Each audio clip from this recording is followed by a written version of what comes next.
రేవంత్ రెడ్డికి ఈటలకి ఎట్లాంటి అనుబంధం ఉండొచ్చు అని అనుకుంటారు మీరు? చాలా దగ్గర నుంచి చూసి ఉంటారు. ఎట్లాంటి అనుబంధం ఉంది? పార్టీలు వేరైనా గూడా వ్యక్తిగతంగా ఇద్దరు చాలా బావుంటారనే ఇది ఉంది. నిజమేనా అది? అంటే అది ఇదివరకు రేవంత్, ఉండొచ్చు. కేసీఆర్.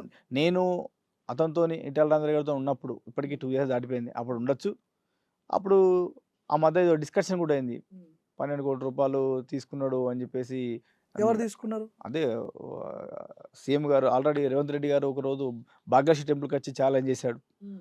అప్పుడు ఇప్పుడు ఈ రాష్ట్ర ముఖ్యమంత్రి సీఎం గారు కళ్ళలో నీళ్లు పెట్టుకున్నాడు, బాధపడ్డాడు. హ్మ్. అప్పటిదాకా తెలుసు హ్మ్. వీళ్ళ మధ్యలో ఏం జరిగిందని. ఆ తర్వాత మనం బయటకు వచ్చిన తర్వాత వీళ్ళ మధ్యలో ఎట్లా ఉంది ఏందనేది కూడా మనకైతే ఐడియా లేదు. ఓకే.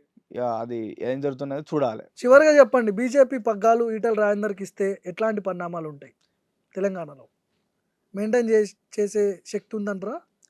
మెయింటైన్ చేస్తూ చేపడుతూ విషయం పక్క పెడితే బీజేపీ పగ్గాలు కనుక ఆయనకి ఇస్తే ఈ రాష్ట్రం మొత్తం అల్లకల్లం అవుతుంది.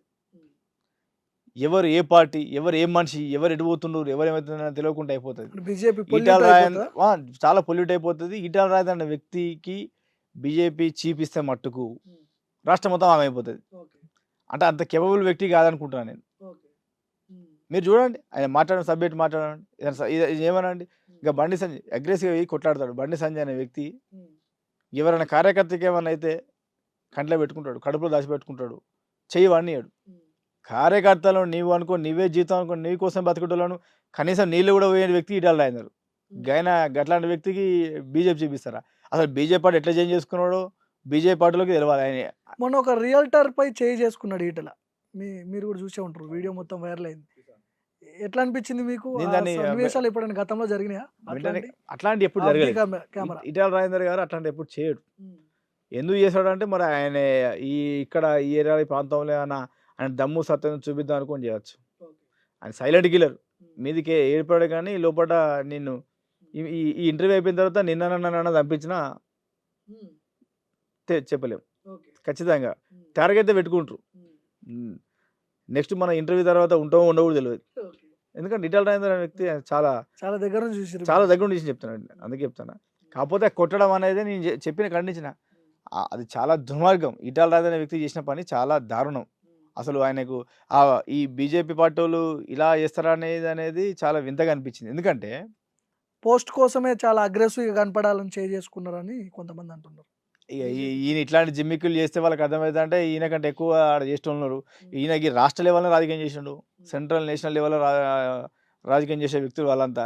ఈయన వాడిని కొడితే అయిపోతుంది అంటే కొట్టాలనుకుంటే నువ్వు ఆ పరిస్థితిలో కాదు. ఈటల రాజేందర్ అనే వ్యక్తిని ఎందుకు కొట్టద్దు అంటున్నా అంటే ఆ చేసిన తప్పు వాడు ఏదైతే రియల్ ఎస్టేట్ అవి కబ్జా చేసిండో వాడిని కొట్టడం తప్పు అంటున్నా. ఎందుకంటే ఈయనే ఒక కబ్జాదారుడు కదా. ఒక కబ్జాదారుడు ఇంకో కబ్జా ఎట్లా కొడతాడు?